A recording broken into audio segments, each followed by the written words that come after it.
আসসালামু আলাইকুম দর্শক।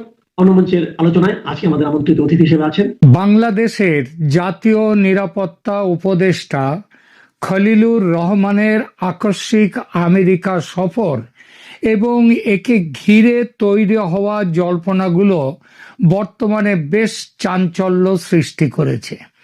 ভূ রাজনীতি এবং কূটনীতির প্রেক্ষাপটে এই বিষয়টিকে সহজভাবে ও যুক্তিনিষ্ঠভাবে বিশ্লেষণ করব এই প্রতিবেদনে। একটি দেশের জাতীয় নিরাপত্তা উপদেষ্টাকে যখন জরুরি ভিত্তিতে ডাকা হয় তখন তার পেছনে সাধারণত তিনটি প্রধান কারণ থাকে: আঞ্চলিক নিরাপত্তা, রোহিঙ্গা সংকট, মিয়ানমার সীমান্ত পরিস্থিতি এবং বঙ্গোপসাগরে আধিপত্য বিস্তারের লড়াই। এছাড়া কৌশলগত ভারসাম্য, বাংলাদেশ যেন কোনো বিশেষ অক্ষ, সেই অক্ষের যেমন চীন, পাকিস্তান, তার দিকে অতিরিক্ত ঝুঁকে না পড়ে সেটা নিশ্চিত করা।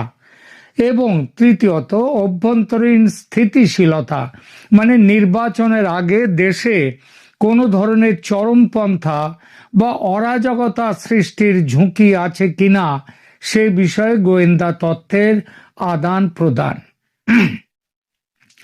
খলিলুর রহমানের দুবাই থেকে সরাসরি আমেরিকা ছুটে যাওয়া ডাক পাওয়ার সাথে সাথেই এটি প্রমাণ করে যে বিষয়টি সময় সাপেক্ষ, মানে সময় তো দেয়া হয়নি, বরং খুবই তাৎক্ষণিক, ইনস্ট্যান্ট ছিল, জরুরি তলব। তবে জনমনে প্রচলিত জল্পনাগুলোর সবকটি সত্য হবে এমন নয়। বড় দেশগুলোর কূটনীতি অনেক সময় চেক অ্যান্ড ব্যালেন্স বা ভারসাম্যের রাজনীতির উপরে নির্ভর করে। এখন দেখা যাক বিভিন্ন মহলে খলিলুর রহমানের যাওয়া নিয়ে যে জল্পনাগুলো চলছে এবং ওই আগের যে তিনটি কারণের কথা বললাম সেইগুলোর ভিত্তি করে একটু বিস্তারিত সেই জায়গাগুলো আমরা আলোচনায় নিয়ে আসি, দেখি সেই জল্পনাগুলো যেগুলো চলছে সেগুলো কি রকম। প্রথমে দেখা যাক খলিলুর রহমানকে যেরকম জরুরিভাবে ডেকে পাঠিয়েছে আমেরিকা, সেটাকে আমন্ত্রণ বলবো না জরুরি তলব বলবো? কূটনৈতিক ভাষায় কোনো স্বাধীন দেশের উচ্চপদস্থ কর্মকর্তাকে অন্য দেশ সাধারণত তলব করতে পারে না, তবে জরুরি আলোচনা বা বিশেষ আমন্ত্রণে ডেকে পাঠানো হয়। খলিলুর রহমান যেহেতু জাতীয় নিরাপত্তা উপদেষ্টা, তাই তার এই সফর নিশ্চিতভাবেই কোনো গুরুত্বপূর্ণ নিরাপত্তা বা কৌশলগত আলোচনার ইঙ্গিত দেয়। তবে আমেরিকা যেহেতু দুনিয়ার সবচেয়ে তাকতবর দেশ, শক্তিশালী দেশ, এবং তার কাছে বাংলাদেশ পাহাড়ের কাছে একতাল মাটির ঢিপির মতো, সুতরাং কেউ যদি আমন্ত্রণ শব্দের বদলে তলব কথাটি ব্যবহার করেন এক্ষেত্রে করতেই পারেন, ভুল কিছু হবে না। এবার আসা যাক কেন এই জরুরি তলব। বিভিন্ন সূত্র থেকে পাওয়া খবর অনুযায়ী এক নয় বেশ কয়েকটি কারণে ডাক পেয়েছেন বাংলাদেশের জাতীয় নিরাপত্তা উপদেষ্টা খলিলুর রহমান, এবং এই জল্পনাগুলো দেশে বিদেশে বিভিন্ন জায়গায় কিন্তু জল্পনাগুলো খুব চলছে। এদের মধ্যে সবচেয়ে গুরুত্বপূর্ণ হলো চীন ও পাকিস্তানের মধ্যে কদিন আগে বেজিংয়ে এক উচ্চ পর্যায়ের জোট তৈরি হয়েছে এবং সেই জোটে বাংলাদেশকে অন্তর্ভুক্ত করার সিদ্ধান্তও হয়েছে। পাকিস্তানের পররাষ্ট্রমন্ত্রী তথা উপপ্রধানমন্ত্রী ইসাক দার জানুয়ারি ৩ থেকে ৫ চীন সফরে ছিলেন। সেখানে তিনি চীনের প্রধানমন্ত্রী ও অন্যান্য নেতা মন্ত্রীদের সঙ্গে কয়েক দফা, প্রায় যা খবর তাতে প্রায় ৭ দফা ৮ দফা উচ্চস্তরীয় বৈঠকে বসেন। সেই বৈঠকে অন্যান্য বিষয়ের সঙ্গে অচল হয়ে যাওয়া যে সার্ক, সাউথ এশিয়ার যে একটা সংস্থা, তার বিকল্প একটি সংগঠন গড়ে তোলার সিদ্ধান্ত হয়েছে। এই সংগঠনটি পাকিস্তান চায় ভারত বিরোধিতার একটা অস্ত্র হিসেবে ভারতের বিমস্টেক সংগঠনের বিরুদ্ধে। খবরে এটাও প্রকাশ যে সিদ্ধান্ত গৃহীত হওয়ার পরই ইসাক দার ফোন করেন বাংলাদেশ অন্তর্বর্তী সরকারের পররাষ্ট্র উপদেষ্টা তৌহিদ হোসেনকে। তৌহিদ হোসেন ওই সংগঠনে যোগ দিতে যে এক পায়ে খাড়া বাংলাদেশ সেটাও জানিয়ে দিয়েছেন, কারণ ভারত বিরোধিতা পাকিস্তানের মতোই বাংলাদেশের বর্তমান সরকারের রাষ্ট্রধর্ম। ভারত বিরোধিতা ঠিক সেভাবে কিন্তু চীনের রাষ্ট্রধর্ম নয়, কিন্তু তাদের নজরে আছে আমেরিকার বিরোধিতা। ইন্দো প্যাসিফিকে চীনকে বাড়তে দিতে চায় না আমেরিকা, আবার চীনও চায় নিজের প্রভাব বাড়াতে। আবার ওই যে ভারতও চায় চীনের প্রভাব রোধ করতে এবং সেই সঙ্গে নিজের প্রভাব বাড়াতে। অর্থাৎ চীনের বিরুদ্ধে ভারত আর আমেরিকার জোট, আবার ভারতের বিরুদ্ধেও পাকিস্তানের জোট চীনের সঙ্গে।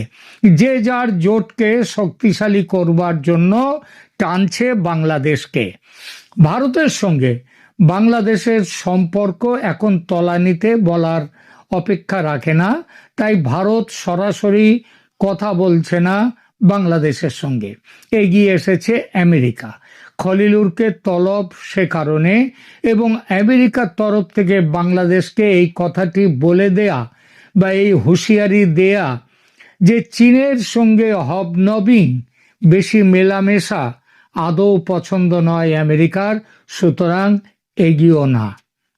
দ্বিতীয় যে বড় কারণ এই প্রসঙ্গে, খলিলুরের এই হঠাৎ জরুরি তলব পেয়ে যাওয়া প্রসঙ্গে, সে কারণটা হলো বাংলাদেশ বিমান বাহিনীর প্রধানের পাকিস্তান সফর এবং পাকিস্তান থেকে চীনের তৈরি যুদ্ধ বিমান ক্রয়ের সিদ্ধান্ত। যদি বাংলাদেশ পাকিস্তান বা চীনের সাথে বড় কোনো সামরিক চুক্তিতে জড়ায়, তবে তা দক্ষিণ এশিয়ায় ভারতের নিরাপত্তা উদ্বেগ যেমন বাড়িয়ে দেয়, তেমনি আমেরিকার যে ইন্দো প্যাসিফিক কৌশল তার সাথেও সাংঘর্ষিক হয়। আমেরিকা সবসময় চায় তাদের মিত্ররা যেন প্রতিরক্ষা সরঞ্জাম ক্রয়ের ক্ষেত্রে চীনের ওপর নির্ভরশীল না হয়, এবং এই কথাটা মোহাম্মদ ইউনূসের সঙ্গে যে গোপন বোঝাপড়া হয়েছে সেখানেও এটা বলে দেয়া আছে। এই জল্পনা যারা করছেন তাদের এটা সত্যি হওয়ার অনেক কারণ আছে, তবে খলিলুর রহমানকে ডাকার মূল কারণ হতে পারে তাই বাংলাদেশের সামরিক ভারসাম্য রক্ষা এবং আমেরিকা সহ পশ্চিমা ব্লকের সাথে নিরাপত্তা সহযোগিতা বজায় রাখা। তৃতীয়ত, বাংলাদেশে একটি অংশগ্রহণমূলক এবং সুষ্ঠু নির্বাচন দেবার ব্যাপারে আমেরিকা বেশ কিছুদিন ধরে বলে আসছে, তবে সরাসরি কোনো রাজনৈতিক দলকে নির্বাচনে রাখা বা না রাখার বিষয়ে আমেরিকা সাধারণত নির্দিষ্ট নির্দেশ দেয় না। তারা বরং একটি প্রক্রিয়া বা পরিবেশ তৈরির উপরে জোর দেয় কিংবা পেছন থেকে খেলে বন্ধ করে দেয় দেশের এই ব্যাপারটা। যেমন কয়েকদিন আগে দেখুন, মায়ানমারে ভোট করলো সেখানকার সামরিক শাসক। সেই নির্বাচনে আং সান সু চির দল নির্বাচন বয়কট করেছিল, যদিও বাংলাদেশের শেখ হাসিনার দল আওয়ামী লীগ নির্বাচন বয়কট করেনি, করার কথাও বলছে না। তাদেরকে নির্বাচনের বাইরে রেখে দিয়েছে সরকার। ইতিমধ্যে মার্কিন কংগ্রেসের বেশ কয়েকজন সদস্য দাবি করেছেন আওয়ামী লীগকে নির্বাচনে অংশ নেয়ার সুযোগ দিতে। এই দাবি প্রথম থেকেই ভারতও করে আসছে। খলিলুর রহমানের সাথে আলোচনায় নির্বাচনের রোডম্যাপ এবং রাজনৈতিক স্থিতিশীলতা নিয়ে আলোচনা হওয়া অস্বাভাবিক নয়। আমেরিকা বিশেষ কোনো নির্দেশ দিতেই পারে বলে জোর জল্পনা আছে বিশ্লেষকদের মধ্যে, এবং সেই জল্পনায় যথেষ্ট যুক্তিও আছে। চতুর্থত, অন্তর্বর্তী সরকারের প্রধান পদ থেকে মোহাম্মদ ইউনূসকে সরিয়ে দেয়া, তাকে বলে দেয়া আপনি পদত্যাগ করে সেফ এক্সিট নিয়ে আপনার খুশি মতো আপনি ফ্রান্সে যান। কারণ ফ্রান্সে তার বহু মানে কয়েকশো কোটি ডলারের তার বিনিয়োগ আছে ফ্রান্সে। ডক্টর মোহাম্মদ ইউনূসের অন্তর্বর্তীকালীন সরকারের ওপর আমেরিকার সমর্থন এখন অনেকটা নড়বড়ে হয়ে গেছে। এর বেশ কিছু কারণ আছে। তার মধ্যে ইউনূসের আমলে মানবাধিকারের তীব্র যে সংকট সেটা প্রধান। একই সঙ্গে সংখ্যালঘু বিশেষ করে হিন্দু হত্যার বাড়াবাড়ি এবং সেটা রুখতে সরকারের ব্যর্থতা। এছাড়া ইউনূস সরকারের প্রশ্রয়ে যেভাবে মৌলবাদীরা দেশের দখল নিচ্ছে সেটা আমেরিকার মাথা ব্যথার কারণ হয়ে উঠেছে। তাই তার পদত্যাগ নিয়ে আমেরিকার চাপ দেওয়ার বিষয়টি অন্তত এই কারণের জন্য অযৌক্তিক মনে হয় না। এবং সর্বশেষ ভেনেজুয়েলা কাণ্ডের পর মাদুরোকে কিডন্যাপ কাণ্ডের পর মাদুরোর ভারত ও আমেরিকার কাছাকাছি চলে আসা। ভারত তার আর্থিক ও জাতীয় স্বার্থের কথা ভেবে মাদুরোর কিডন্যাপে কোনো কড়া প্রতিক্রিয়া দেখায়নি এবং এটা রাশিয়ার কড়া প্রতিক্রিয়া দিয়েছে তার থেকে বেরিয়ে যাওয়া। এটা দৃশ্যত প্রেসিডেন্ট ট্রাম্পকে খুশি করেছে, সে কথা তিনি প্রকাশ্যে বলেওছেন। বলা বাহুল্য এই ঘটনা ভারত আমেরিকার নৈকট্য কাছাকাছি আসাটা বাড়িয়ে দিয়েছে। এই নৈকট্য আগামী দিনে যে আরো বাড়বে সেটাও ধরে নেওয়া যায়। এই ঘনিষ্ঠতা যে শুধু ভারত চাইছে তা নয়, চীনের দাপাদাপি রুখতে আমেরিকার কাছে ভারতকে সঙ্গে নেওয়া ছাড়া আর কোনো গতি নেই। খলিলুর রহমানকে এই প্রেক্ষিতে আমেরিকা কিছু সুস্পষ্ট নির্দেশ দিতে পারে বলে জোর জল্পনা আছে, কিন্তু এখানে একটা ওই কিন্তু আছে। সেই কিন্তুটা হলো যে ট্রাম্প যেমন কি যে চান, কি যে করতে চান, এটা তার হাতের বুকের মধ্যে তাসটাকে গুটিয়ে রেখে দেন, লুকিয়ে রাখেন। কখন যে কি তাস বার করে দেবেন এই খবর কেউ জানে না।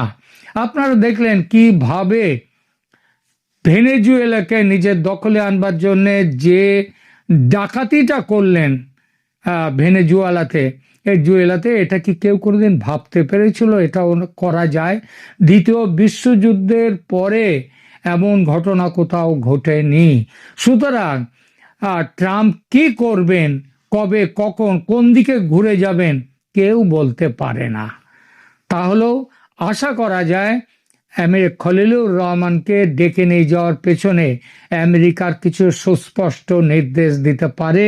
সেই নির্দেশগুলো ওপরে যে কারণগুলো বললাম, কোন কোন দিকে নির্দেশগুলো আসতে পারে সেইটা দেখা যাবে আগামী, এই প্রশ্নের উত্তর পাওয়া যাবে আগামী 2-1 দিনের মধ্যে।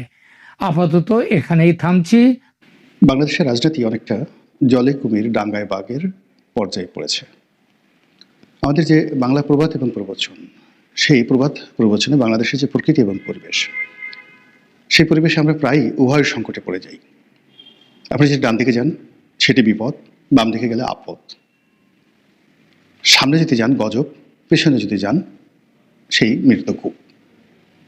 এরকম ঘটনা বাঙালির জীবনে বহুবার ঘটে জাতিগতভাবে বিভিন্ন সময়টাতে। তো এরকম একটি ক্রান্তিকালে এই সময়টিতে 2026 সালের জানুয়ারি মাসে আমরা এসে পৌঁছে গেছি মূলত আমেরিকার যে মিস্টার ডোনাল্ড ট্রাম্প, তার আমেরিকা ফার্স্ট নীতির কারণে।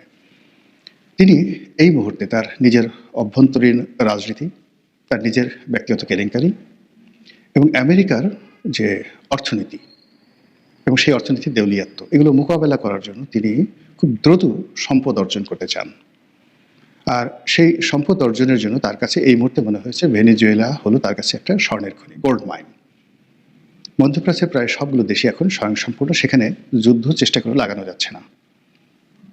সিরিয়াতে যে সরকার প্রতিষ্ঠিত হয়েছে বাশার আল আসাদকে হটিয়ে, সেখানে মার্কিন সমর্থন ছিল, কিন্তু এখন আবার সেই সরকারকে আনস্টেবল করার জন্য বাশার আল আসাদের সরকারের যে জেনারেল যারা আছেন প্রায় 40,000 সৈন্য, তারা আবার যুদ্ধ শুরু করেছে এবং সেখানে মার্কিন যুক্তরাষ্ট্রের কোনো লাভ হবে না, বরং ক্ষতি হয়ে যাবে। ইয়ামেনের যে যুদ্ধটি, প্রক্সি যুদ্ধটি তারা শুরু করেছিল, সেই যুদ্ধ থেকে তারা সরে এসেছে, কিন্তু এখন সেই যুদ্ধ মধ্যপ্রাচ্যের যে বর্তমান রাজনীতি, সেই রাজনীতির কারণে আবার নতুন করে ইয়ামেনে সেই যুদ্ধটা শুরু হয়েছে। মার্কিন যুক্তরাষ্ট্র যে গ্রুপটিকে সমর্থন দিতেন, সেই গ্রুপটিকে এখন সংযুক্ত আরব আমিরাত লুফে নিয়েছে। আর সংযুক্ত আরব আমিরাতের সাথে রিয়াদের, অর্থাৎ সৌদি আরবের যে দীর্ঘকালীন মিত্রতা ছিল, সেই মিত্রতাটা এখন আবার অহিনকুল সম্পর্কে পরিণত হয়েছে। আমেরিকা চলে আসার পরেও ইয়ামেনের যুদ্ধ থামছে না। তারা ইরানের বিরুদ্ধে একটা খুব শক্তিশালী কিছু করতে চাচ্ছে, এবং সেটা ইসরায়েলকে দিয়ে। কিন্তু এখন মধ্যপ্রাচ্যের যে একটা স্টেবল অবস্থা, এখানে আইএস নেই, এখানে বাশার আল আসাদ নেই, এখানে হুতি নেই। তো সেই অবস্থাতে এখন যিনি ইসরায়েলের প্রধানমন্ত্রী রয়েছেন মিস্টার নেতানিয়াহু, তিনি কোনো উপলক্ষ পাচ্ছেন না ইরানকে দিয়ে কোনো কিছু করার জন্য। এর ফলে কি হলো, ইরানের অভ্যন্তরীণ বিষয়ে হস্তক্ষেপ করা ছাড়া ইরানের সঙ্গে সরাসরি যুদ্ধ করা বা প্রক্সি যুদ্ধ চালানোর মতো কোনো উপলক্ষ আমেরিকা পাচ্ছে না। এবং সেটা আজকের এই যখন ভিডিওটি করছি, তখন 1950 সাল এবং 1979 সালের মতো প্রায় একই অবস্থা তেহরানে হচ্ছে। দ্বিতীয় বিশ্বযুদ্ধের আগে এবং প্রথম মহাযুদ্ধের পরে জার্মানির যে অবস্থা হয়েছিল এবং যেভাবে হিটলারের উত্থান হয়েছিল এবং যেখানে জার্মান মুদ্রার পতন হয়েছিল, ঠিক একইভাবে ইরানের যে রুপি বা ইরানের যে মুদ্রা, সেই মুদ্রার দরপতন ঘটেছে। মানুষ হাহাকার করছে এবং মানুষের রীতিমতো জীবন জীবিকায় টান পড়েছে। ফলে তারা ইসলামিক রেভলিউশনের বাইরে গিয়ে নতুন একটি বিধি ব্যবস্থার জন্য রাস্তায় নেমেছে, যদিও তারা সবাই আমেরিকা বিরোধী। এবং তারা যারা এখন বিদ্রোহ করছে, তারা অস্ত্র হাতে, যেটা ইরানিয়ান যে বিপ্লবী বাহিনী, তাদের বিরুদ্ধে যুদ্ধ করছে। সবাই বলার চেষ্টা করছে আমেরিকার মদত আছে, অবশ্যই আমেরিকার মদত আছে, কিন্তু বাস্তব সমস্যা সেখানে আছে। এই অবস্থাতে মধ্যপ্রাচ্য কেন্দ্রিক আমেরিকার যে বিনিয়োগ ছিল, সেটা তাকে তার অস্তিত্বের সাথে সরিয়ে আনতে হবে, এবং এখান থেকে তার যে রেভিনিউ জেনারেট হতো, সেই রেভিনিউটা কার্যত এখন বন্ধ হয়ে আছে। ফলে তাকে যদি বাঁচতে হয়, অবশ্যই ভেনেজুয়েলার $21 ট্রিলিয়ন সমমূল্যের তেল লাগবে। এরকম মানে আপনি যখন কোনো একটা রাক্ষস তৈরি করবেন, হাতি পুষবেন, তাকে তো খাবার দিতে হবে। এখন আমেরিকার যে সোসাইটি, দ্য প্লিস্টিক সোসাইটি, এবং তারা যে রাষ্ট্রের ব্যয় যে পর্যায়ে নিয়ে গেছে, সেখানে তাদের প্রচুর অর্থ লাগবে। যুদ্ধ হোক, সারা পৃথিবীকে মেরে কেটে তছনছ করে হোক, তাদের সেই জিনিসই লাগবে। এবং সেই যুদ্ধ তারা শুরু করে দিয়েছে এখন ভেনেজুয়েলাতে। এরপরে তারা যুদ্ধ করতে চাচ্ছে একদম ইউরোপের সঙ্গে, তারপরে তারা যুদ্ধ করতে চাচ্ছে ভারতের সঙ্গে। এখন আমাদের জন্য যে সমস্যাটা হলো, আমেরিকার বন্ধু হতে হবে অথবা ভারতের বন্ধু হতে হবে। যদি আমেরিকার বন্ধু হই, তাহলে ভারতের শত্রু হতে হবে এই মুহূর্তে। এটি বিপদ যদি ডানে যান। আর অন্যদিকে যদি ভারতের বন্ধু হন, তাহলে আমেরিকার শত্রু হতে হবে। এবং এখানে গত 17 মাসে আমেরিকা যেভাবে আইএসআইয়ের মাধ্যমে, পাকিস্তানের মাধ্যমে তাদের বিভিন্ন স্তরে যে একটা অটো ম্যানেজমেন্ট তারা গড়ে তুলেছে, যেটি স্বাধীনতার পরে আমেরিকাটা পারেনি, ভারতও পারেনি। তারা কিন্তু গত 17 মাসে এটা করে ফেলেছে। এখন আমেরিকা এবং পাকিস্তান ইচ্ছে করলেই বাংলাদেশে তাদের যে কোনো একটি গোয়েন্দা নেটওয়ার্ক দিয়ে ভেনেজুয়েলার মতো একটা কাণ্ড এখানে ঘটাতে পারে। অন্যদিকে দিল্লি কিন্তু বসেছিল না। তারা গত 15 বছরে যেভাবে চোখ বুজে শেখ হাসিনার উপর নির্ভর করে তাদের অনেক কার্যক্রম তারা বন্ধ রেখেছিল, অনেক ব্যাপারে ঢিলেমি দিয়েছিল। এর কারণ হলো হুকুম দিলেই হয়ে যায়, সেখানে তো তাদের নিজেদের কোনো বিনিয়োগ করার দরকার পড়ে না। সে কাজগুলো দিল্লি করার পরে যখন তাদের পুরো পররাষ্ট্রনীতি, কূটনীতি, তাদের যে গোয়েন্দা তৎপরতা বাংলাদেশকে ঘিরে সব কিছু মুখ থুবড়ে পড়ে যায় 2024 সালের আগস্ট মাসে। এর ফলে কি হলো, দিল্লিতে তোলপাড় শুরু হয়ে যায়। নরেন্দ্র মোদী সরকার, তার পররাষ্ট্র বিভাগ, তার সামরিক বিভাগ, বেসামরিক বিভাগ, সীমান্ত বাণিজ্য, সীমান্ত নিরাপত্তা, সব মিলিয়ে তছনছ অবস্থা। তো সেখান থেকে তারা বাংলাদেশকে ভয় দেখিয়ে, তাপ দেখিয়ে, চাপ দিয়ে যে সম্পর্কটি স্থাপন করার চেষ্টা করেছিল, সেটা আসলে হয়ে ওঠেনি। আবার ডক্টর মোহাম্মদ ইউনূস সরকার প্রথম দিকে ভারত বিরোধিতা করেছে, পরবর্তীতে যখন ভারতের বন্ধু হতে চেয়েছে, তখন আবার ভারত ঘাড় বাঁকা করেছে। আর এখন এমন একটা অবস্থা হয়ে গেছে অ্যাট দিস মোমেন্ট, 2026 সালের জানুয়ারি মাসে, আমেরিকা এবং ভারত তাদের সর্বোচ্চ আকর্ষণ দিয়ে, এটাকে আপনি গ্র্যাভিটি বলতে পারেন বা মহাকর্ষণ শক্তি বলতে পারেন, এটা দিয়ে এখন বাংলাদেশকে টানবে তাদের পক্ষে। এবং সেই পক্ষে টানার জন্য যত রকম অনার সৃষ্টি তাদের করা দরকার, যেটি উভয় দেশই এই ব্যাপারে কিন্তু যথেষ্ট পটু। ভারত তাদের প্রতিবেশীর উপরে নানা সময় প্রভাব বিস্তার করতে গিয়ে সে সকল দেশে যুদ্ধ লাগিয়ে দিয়েছে। যেমন ধরুন নেপালে, শ্রীলঙ্কাতে। এবং শ্রীলঙ্কাতে তারা শূন্য পাঠানোর ফলে সেখানে যে তামিলনাড়ুতে বা তাদের যে ভারতের তামিলনাড়ুতে এবং শ্রীলঙ্কার যারা তামিল জনগোষ্ঠী, সেখানে যে বিক্ষোভ এবং বিদ্রোহ শুরু হয়েছিল, তার কারণে রাজীব গান্ধীকে প্রাণ দিতে হয়েছিল এবং শ্রীলঙ্কার একজন প্রেসিডেন্টকেও কিন্তু মরতে হয়েছিল। তো কাজেই ভারত ঝুঁকি নিতে জানে। তারা যেভাবে কাশ্মীর সমস্যার সমাধান করেছে বা চেষ্টা করে চলেছে, যেভাবে কাশ্মীরে দমন পীড়ন তারা চালাচ্ছে, এটি চীন, আমরা চীনের উইঘরে যে মুসলিম সম্প্রদায় রয়েছে তাদের উপর চীনের কর্তৃত্ববাদী সরকারের বা একনায়ক সরকারের যে দমন পীড়ন, এটি নিয়ে সারা দুনিয়াতে বিভিন্ন তর্ক বিতর্ক হয়। কিন্তু কাশ্মীরে ভারত যে কাজগুলো করে যাচ্ছে, সেই কাজের ব্যাপারে ভারতের ভিতরে এবং ভারতের বাইরে হোয়াট এভার ব্যাপারে যা কিছু হোক না কেন, ওটা ভারত ড্যাম কেয়ার। ভারত এই যে কিছুদিন আগে সেখানে যে সামরিক অভিযান চালিয়েছিল, যেখানে প্রায় 8 লাখ সৈন্য, কল্পনা করতে পারেন 8 লাখ ভারতীয় সৈন্য সেখানে কাশ্মীরে তারা মোতায়েন করেছিল। তো এরকম তারা যখন সিকিম দখল করেছিল, হায়দ্রাবাদের নিজামকে তারা ক্ষমতাচ্যুত করেছিল, তারা যে সময়টাতে পাকিস্তানের সাথে যুদ্ধ করেছিল, একটি বারের জন্য কিন্তু তারা নীতি নৈতিকতা বা সারা দুনিয়া কি বললো তারা চিন্তা করেনি। এমনকি 1971 সনে যখন বাংলাদেশে তারা অপারেশন চালালো, পাকিস্তানের সঙ্গে যুদ্ধ বাঁধিয়ে দিল এবং যেভাবে বাংলাদেশের মুক্তিযুদ্ধে তারা প্রথমে লজিস্টিক সাপোর্ট দিল, তারপরে সমর্থন দিল, এরপরে স্বীকৃতি দিল, এরপর নিজেরা সরাসরি যুদ্ধে জড়িয়ে পড়ল। আপনি এরকম দ্বিতীয় কোনো রাষ্ট্র গত 70 বছরে পৃথিবীতে ফর্ম হয়েছে যারা যুদ্ধ করতে গিয়ে একটা মিনিট চিন্তা করে না, এরকম একটা রাষ্ট্র ভারত। তো আমেরিকা সে তুলনায় রাশিয়া কিন্তু বা মিস্টার পুতিন অনেকটা লিবারেল, অনেকটা লিবারেল। তো আমরা এখন সেই যে আমেরিকা এবং ভারত, এই দুটো রাষ্ট্রের যে জাতাকল, সেই জাতাকলের মধ্যে পড়ে রীতিমতো যারা বুঝতে পারছেন তারা কাতরাচ্ছেন, আর যারা বুঝতে পারছেন তারা বেকুবের মতো হা করে তাকিয়ে আছেন। আর এই সময়টিতে একটা দেশের অর্থনীতি যেরকম থাকা দরকার, রাজনীতি যেরকম থাকা দরকার, এরকম একটা পরিস্থিতিতে ন্যূনতম একটা স্ট্যান্ডার্ড থাকলে এগুলো মোকাবেলা করা যায়। যেমন ধরুন একজন প্রেসিডেন্টকে ধরে নিয়ে যাওয়া হয়েছে, কিন্তু ভেনেজুয়েলার প্রশাসন ভেঙে পড়েনি। সেখানে ভাইস প্রেসিডেন্ট ক্ষমতা নিয়েছেন, মন্ত্রিপরিষদ বহাল আছে এবং জনগণ রাস্তায় নেমে আসছে এবং একই সঙ্গে সেনাবাহিনী তারা যুদ্ধ করার জন্য প্রস্তুতি নিচ্ছে, প্রায় 3.5 লাখ সেনাবাহিনী। তো কাজেই সেই যে ভেনেজুয়েলার যে অবস্থা হয়েছে, এ যদি 100 ভাগের 1 ভাগ বাংলাদেশে ঘটে, বাংলাদেশের ডক্টর মোহাম্মদ ইউনূস, শেখ হাসিনা, তারেক জিয়া বা এদের কাউকে ধরে নেওয়ার দরকার নেই আমেরিকার। এখান থেকে যদি যে কোনো একটা সাধারণ মানুষকে শুধু প্রকাশ্যে ধরে নিয়ে যায়, এতে বাঙালির যে কম্পন শুরু হয়ে যাবে, বাঙালির যে ভয়, মানে যারা সীমান্ত পাড়ি দিতে পারবে তারা তো সীমান্ত পাড়ি দিবে, আর যারা পাড়ি দিতে পারবে না তারা বলবে বেঁচে থাকার চেয়ে বঙ্গোপসাগরে ডুবে মরা অনেক অনেক নিরাপদ, এবং তারা সেই কাজটি তারা করবে। বাঙালি যখন খুব রাগ হয় প্রবল বেগে তারা ছুটতে থাকে, আর যখন তারা ভয় পায় প্রবল বেগে তখন তারা পিছু হটতে থাকে। 1971 সনে 7.5 কোটি বাঙালি। তো চিন্তা করুন যে 7.5 কোটি বাঙালি 25শে মার্চ তারিখে পাকিস্তান অপারেশন সার্চলাইট চালালো, অর্থাৎ রাজারবাগে হত্যাকাণ্ড চালালো, আর উইদিন 1 সপ্তাহ থেকে 15 দিনের মধ্যে 1 কোটি লোক বাংলাদেশ ছেড়ে তারা পালিয়ে গেল। এর মধ্যে ওই সময় যে ভিডিও চিত্রগুলো আপনি যদি দেখেন, একেবারে নিতান্ত দরিদ্র, কিচ্ছু নেই, শুধু প্রাণটা ছাড়া। আর বয়স এমন যে যাকে মানে হাঁটতে পারে না, লাঠি ভর, এরকম মানে বয়স্ক মানুষের তো কেউ মারে না, কোনো ডাকাতও মারে না। সেই মানুষগুলো দলে দলে ভারতে পালিয়ে গেল।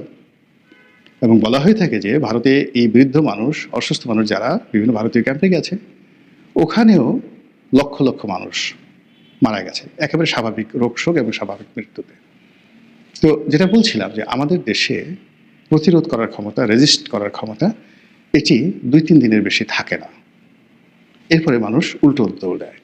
তো সেই ক্ষেত্রে ভারত অথবা আমেরিকা তারা যদি মানে আমাদের জন্য নয়, তারা হলো তাদের নিজেদের স্বার্থ দ্বন্দ্ব সংঘাতের কারণে পরস্পরের বিরুদ্ধে তারা ঝাঁপিয়ে পড়বে, এবং সেই কাজটি যদি তারা করে এবং তার রেশ যদি বাংলাদেশে পড়ে, আর আমাদের সেভেন সিস্টার্স, ভারতের যে সেভেন সিস্টার্স আমাদের চারিদিকে যারা আছে তারা, এবং এখানে রোহিঙ্গাদের আবাসভূমি আরাকান অঞ্চল, সেই আরাকান অঞ্চল এরা যদি রিয়াক্ট করে, একই সঙ্গে আওয়ামী লীগের যে সমস্ত লোকজন তারা ওত পেতে আছে যে কোনো একটা সুযোগ পেলে তারা একটা লঙ্কাকাণ্ড ঘটিয়ে ফেলবে, এবং তারা যদি গর্ত থেকে বের হয়ে আসে, সীমান্ত পাড়ি দেয়, কেউ কোনো কিছু সংগঠিত করার চেষ্টা করে, সেটা অপকর্ম বলেন, সন্ত্রাস বলেন, চুরি বলেন, রাহাজানি বলেন, হোয়াট এভার মেবি, পুরো পরিস্থিতি কারোরই নিয়ন্ত্রণে থাকবে না।